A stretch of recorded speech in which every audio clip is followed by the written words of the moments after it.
Alamin naman natin ang potensyal ng sektor ng pangingisda sa ating bansa sa report na ito ni Cheska Aguiluz. Ang Pilipinas ay isang arkipelago na napapalibutan ng iilang karagatan tulad ng West Philippine Sea, Sulu Sea, Bohol Sea at Celebes Sea. Sa ganitong klaseng setup ng ating bansa, marami sa mga Pilipinong naninirahan malapit sa dagat ay ginagawang trabaho ang pangingisda. Ayon sa State of World and Fisheries Agriculture, ang 2012 report ng FAO o Fisheries and Aquaculture Department ng United Nations, 54.8 na milyong katao sa mundo ay bahagi ng industriya ng pangingisda kung sa 7% nito noong 2010 ay galing sa Asia.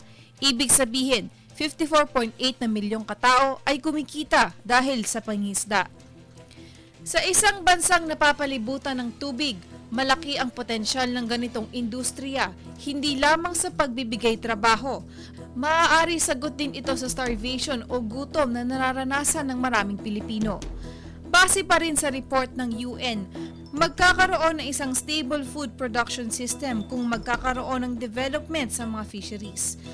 Halos 148 milyong tonelada ng isda noong 2010 ang naisupply sa mundo, kung saan 128 milyon dito ay naging pagkain ng tao. Sa tala naman ng Bureau of Fisheries at Aquatic Resources o BFAR na nangangasiwa sa mga palaisdaan at aquatic resources ng bansa, noong 2011 ay 14.7% ang kontribusyon ng fishery sa agrikultura. Pumapangalawa ito sa agricultural crops na 57.5% naman ang naibabahagi. Subalit malayo man ang agwat nila, makikita na positibo pa rin ang nagagawa nito kaugnay sa ekonomiya ng bansa. Dagdag pa rito, halos 30 milyong piso ang kinita ng bansa sa pag-angkat palawang ng isda noong 2011.